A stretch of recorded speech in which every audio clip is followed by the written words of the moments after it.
नमस्कार, मैं श्वेता आपका के लाइव न्यूज में स्वागत करती हूं। तो चलिए शुरुआत करते हैं आज की बड़ी और प्रमुख खबर से। भाजपा प्रत्याशी के समर्थन में संत कबीर नगर पहुंचे सीएम योगी। विपक्ष पर हुए हमलावर, सरकार की गिनाई उपलब्धियां। मेहदावल में बोले सीएम योगी, सपा ने राम भक्तों पर गोली चलाई, अब होती है पुष्प वर्षा। सपा कांग्रेस के अंदर घुस गई है औरंगजेब की आत्मा, सीएम योगी। संत कबीर नगर के मेहदावल में चुनावी जनसभा में सीएम योगी आदित्यनाथ ने परवीन निषाद के पक्ष में जनसभा को संबोधित किया। सीएम ने कहा, सपा ने राम भक्तों पर गोली चलाई थी, अयोध्या में जब उन पर पुष्पा वर्षा होती है। बोले, अयोध्या में 500 वर्षों का इंतजार अब खत्म हो गया है। देखिए रिपोर्ट।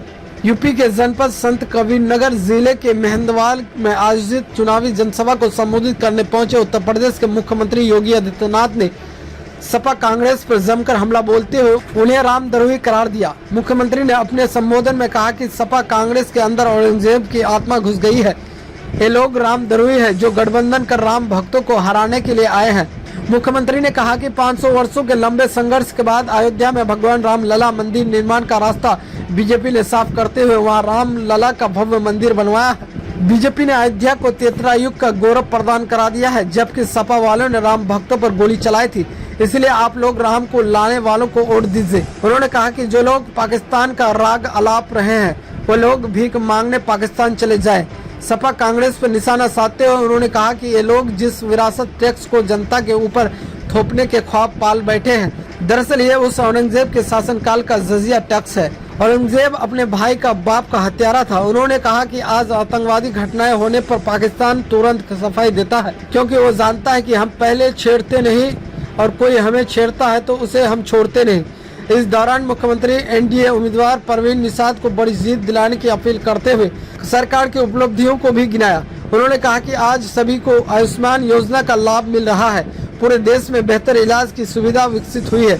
नए एम्स, नए अस्पताल, मेडिकल कॉलेज खोले जा रहे हैं। देश में हाईवे बन रहे हैं। करोड़ों को पक्का मकान और शौचालय की सुविधा दी जा चुकी है और आगे भी दी जाएगी। उन्होंने संत कबीर नगर जिले के विकास को लेकर कहा कि बाबा तामेश्वर नाथ धाम समेत कबीर निर्वाण स्थली का विकास हो रहा है। नाथ की इस पावन धरा को जिसने संत कबीर जैसे संतों के माध्यम से इस धरती की महत्ता को दुनिया के सामने रखा, पावन रूप से इस धरती को नमन करते हुए मैं आप सबका हृदय से अभिनंदन करता हूं, स्वागत करता हूं।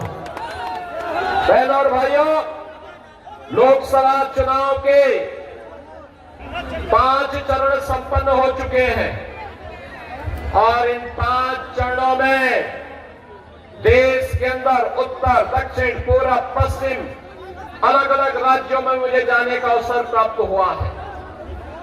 बहनों और भाइयों, उत्तर प्रदेश में भी अब तक 53 सीटों पर चुनाव संपन्न हो चुके हैं, लेकिन जनता के मन में जो उत्साह है 4 जून को क्या होने जा रहा है, ये पहले से ही जनता जनार्दन के सामने पहले से स्पष्ट है।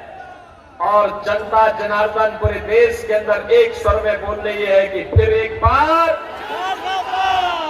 थोड़ा खलीलाबाद की आवाज में लगाइए, मेहदावल की आवाज तो ऐसी गूंजती थी, अच्छे अच्छे लोग थर्रा जाते थे जब हम लोग यहाँ कार्यक्रम करते थे। फिर एक बार, फिर एक बार, फिर एक बार, और अब की बार 400 पार। जब 400 पार की बात हम करते हैं तो बहनों और भाइयों, समाजवादी पार्टी को 400 सीटों पर चुनाव भी नहीं लड़ी है और वह कहती है कैसे होगा, तो जनता की ओर से आवाज आती है कि जो राम को लाए हैं, क्या आती है आवाज, जो राम को लाए हैं, जो राम को लाए हैं, सहमत है ना? आप में से कितने लोग अयोध्या रामलला का दर्शन करने के लिए गए हैं? वाह भाई, पूरा का पूरा खलीलाबाद, पूरा का पूरा मेहदावल गया है। अभिनंदन करता हूं मैं आप सबका। बहनों और भाइयों, 500 वर्षों का इंतजार समाप्त हुआ है। अयोध्या में रामलला विराजमान हुए हैं। याद करिए, आपके ने तो एक तरफ अयोध्या में रामलला का विराजमान हुआ, दूसरी तरफ इंटरनेशनल एयरपोर्ट का नामकरण महर्षि वाल्मीकि के नाम पर, रेड बसेरा का नामकरण निषाद राज के नाम पर, और भोजनालय का नामकरण जहां पे गरीबों को, जनता श्रद्धालुओं को भोजन मिल रहा है, उसका नाम पर माता सबरी के नाम पर वो बना हुआ है।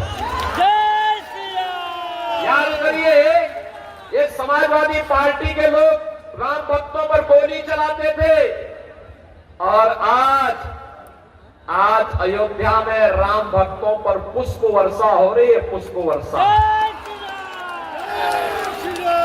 ये लोग राम भक्तों पर गोली चलाते थे, कहते थे परिंदा भी पर नहीं मार सकता। और बहनों और भाइयों, आज अयोध्या धाम में भक्तों की आवभगत होती है, राम भक्तों की आवभगत होती है, और अयोध्या को एक बार फिर से त्रेता युग का गौरव दिलाने का काम कर दिया गया है। ये समाजवादी पार्टी राम भक्तों पर तो गोली चलाती है, और जिन आतंकवादियों ने राम मंदिर पर आतंकी हमला किया था, उनके मुकदमों को बेशर्मी के साथ वापस लेने का काम करती है कि राम मंदिर भी बनेगा, काशी में काशी विश्वनाथ धाम भी बनेगा, और साथ साथ आज जो ये परिवर्तन देश के अंदर आपको देखने को मिल रहा है कि दुनिया के अंदर सम्मान बढ़ा है, देश की सीमाएं सुरक्षित हुई हैं, आतंकवाद और नक्सलवाद का खात्मा हुआ है, और विकास के बड़े बड़े कार्य हो रहे हैं, highway, railway, medical college, IIT, IIM, AIIMS, Gorakhpur में एम्स बन गया है, फर्टिलाइजर कारखाना फिर से चालू हो गया है, नए नए उद्योग लग रहे हैं, पर्यटन के नए केंद्र के रूप में बाबा तामेश्वर नाथ का धाम भी विकसित हो रहा है, और संत कबीर नगर की पावन मां निर्वाण स्थली को कबीर पीठ के रूप में एक बार शोध और इनोवेशन के नए केंद्र के रूप में विकसित किया जा रहा है। बहनों और भाइयों, पटियाला का पुराना बर्तन उद्योग वन डिस्ट्रिक्ट वन प्रोडक्ट में फिर से पुनर्जीवित हो रहा है, और यही नहीं,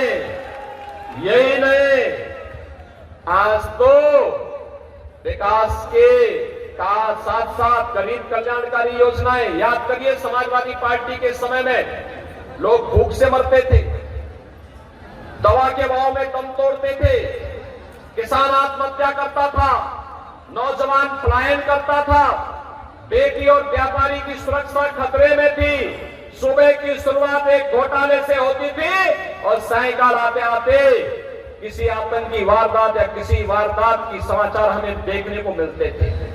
आज 80 करोड़ लोगों को मोदी जी के नेतृत्व में फ्री में राशन की सुविधा का लाभ प्राप्त हो रहा है।